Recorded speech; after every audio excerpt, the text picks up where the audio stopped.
Well, good morning. It's good to see you again. Sorry, we're for those you watching online through Facebook or YouTube. Sorry to see that you may see we're still at the house. I didn't get around to recording this Friday, so we're doing an early Monday morning. So you will probably be watching this within a minute or two of, or a few minutes rather, of me recording this. So it's gonna be with you. It's gonna be a great week. We had a great Mother's Day yesterday, baccalaureate service at St. Matthew's. We're moving onward to Thomas's graduation. A little housekeeping note. So this week will be normal with Rooted. Um, Everything's rocking and rolling this week. Should be everything normal schedule wise.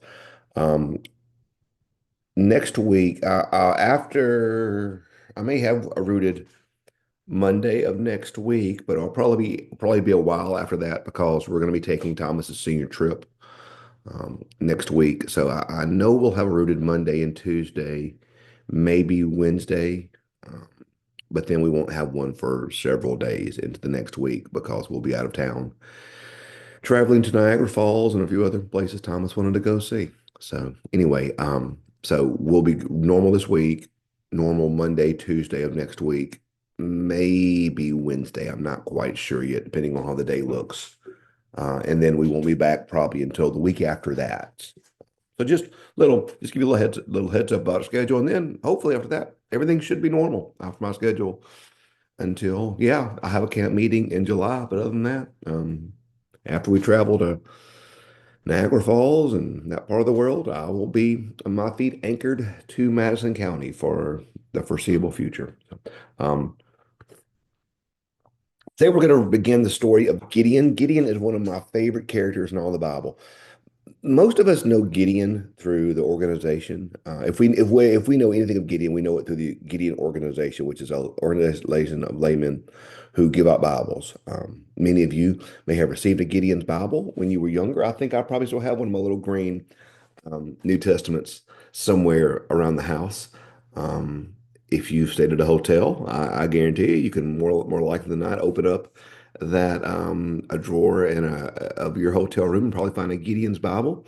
Gideons have distributed more Bibles than anyone that I could think of. I really greatly admire the Gideons. I had a family friend when I was younger who traveled all over the world, and he was a Gideon, and he would take Bibles in a suitcase and just give out Bibles everywhere that he went. So the Gideons are cool, but you may not know the story of the servant of the Lord, the judge of the Lord that the Gideons get their name from. So we're going to begin reading Gideon's story, and it's a great story. It's one of them. I told you, Judges gives you some great characters.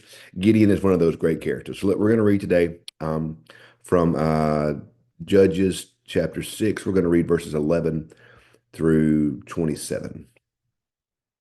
Now the angel of the Lord came and sat under the oak at Ophrah, which belonged to Joash the Abizarite, this, as his son Gideon was beating up the wheat in the winepress to hide it from the Midianites. Remember, if you remember last week, the Midianites were oppressing the Israelites. The angel of the Lord appeared to him and said, "The Lord is with you, mighty warrior." Gideon answered him, "But sir, if the Lord is with us, then why is all this happening to us? And where are his wonderful deeds that our ancestors recounted to us, saying, 'Did not the Lord deliver us from Egypt? But now the Lord has cast us off and given us into the hand of Midian.'" And the Lord turned to him and said, "Go in this might of yours and deliver Israel from the hand of Midian. I hereby commission you." He responded, "But sir, how can I deliver Israel? My clan is the weakest in Manasseh, and I am the least in my family." But the Lord said, "But I will be with you, and you shall strike down the Midianites, every one of them." Then he said to him, "If I have now found favor with you, then show me a sign that it is you who speak to me. Do not depart from here until I come to you to bring out a present set before you." He said, "I will stay until you return." So Gideon went to his house and prepared a kid and unleavened cakes and an ephah of flour. The meat he put in a basket, the broth he put in a pot, and brought them to him under the oak and presented them to him. The angel of the Lord said, "Take the meat and the unleavened cakes and put them on this rock and pour out the broth." He did so. Then the angel of the Lord reached out the tip of the staff that was in his hand and touched the meat and the unleavened bread. And fire sprang up from the rock and consumed the meat and the unleavened cakes. And the angel of the Lord vanished from his sight. Then Gideon perceived that it was the angel of the Lord. And Gideon said, help me, Lord God. For I have seen the angel of the Lord face to face." But the Lord said to him, "Peace be with you. Do not fear. You shall not die." Then Gideon built an altar there to the Lord and called it "The Lord is Peace." To this day it stands in Ophrah, which belongs to the Abizarites. That night the Lord said to him, take your father's bull, the second bull 7 years old, and pull down the altar of Baal that belongs to your father, and cut down the sacred pole that is beside it, and build an altar to the Lord your God on top of the stronghold here, in the proper order. Then take the second bull and offer it as a burnt offering with the wood on the sacred pole that you cut down. So Gideon took 10 of his servants and did as the Lord told him. But because he was too afraid of his family and the townspeople to do it by day, he did it by night. Okay, so you might not be able to gather the irony of what we just read. So it starts off with verse 11. Now the angel of the Lord came to another came and sat under the oak, yada yada yada. As Gideon was beating out the wheat in the winepress, I had it for the Midianites. This is verse 12. The angel of the Lord came to him and said, the Lord's with you, mighty warrior. Okay, Gideon's a coward. Let's just name it for what it is. Gideon is a coward. He's a coward. He's hiding, is what he's doing. He's in the wine press, beating out the wheat to hide it from the Midianites. He is hiding. He is scared. And when we go down to verse 27. So he did it by night because he was too afraid of his family and telling people to do it by day, so he did it by night. So Gideon, when we read this passage here, the angel says, the Lord is with you, mighty warrior.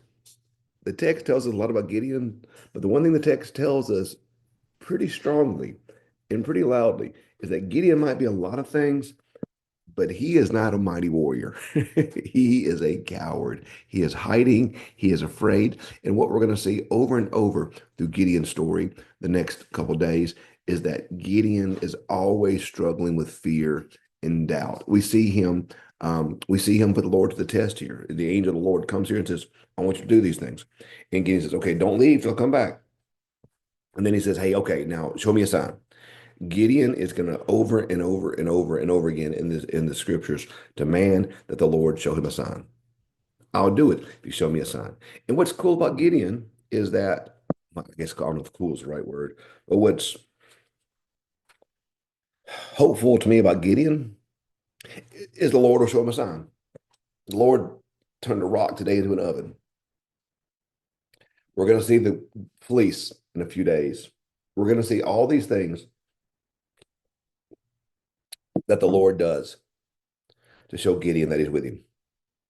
And Gideon always demands one more sign, one more example, one more whatever. And it's so easy for us to say, golly, Gideon, can't you just believe? Look what the Lord's done. How many things does the Lord have to show you that he is with you, that he is God? Come on, man. How many more times does this have to happen before you stop doubting? And what I like about Gideon is how many times are we like that? Look back in your past. Look back in your story. Look back in what you've gone through in life. How many times has the Lord failed you? How many times has the Lord come through for you? How many times has the Lord carried you through something impossibly hard? How many times has the Lord been our rock and our shield and our defender and our help? How many praises do we have for God's strength and God's goodness? How often has God shown himself to us? Over and over and over and over again, doesn't he? And yet, how many times are we like Gideon? Just one more sign, God. Just one more test. Just one more example. Just one more time, God. If you can do it one more time, then I'll believe you. If you can do it one more time, then I'll follow you. One more time, then I'll trust you. So over and over again, we are like Gideon in that we just want one more sign, don't we? One more sign. Because sometimes it's hard when God calls us to big things. Sometimes it's easy to doubt. And what I love about Gideon is that he is just so human. He is so imperfect. He is so he is so afraid. He is so worried. He is all of these things. And the Lord never kicks him out. The Lord keeps encouraging. The Lord keeps with him. The Lord never fusses at him. The Lord keeps showing him what Gideon needs to see to be faithful. So Gideon's a great story. You mighty warrior. Gideon's a lot. but he's not a mighty warrior. So be encouraged. We're all imperfect, and the Lord loves us anyway. And the Lord's going to do great things with us. So Gideon's a great story. So thanks for being with us today. Hope you have a great day. We will see you in the morning. See you. Bye.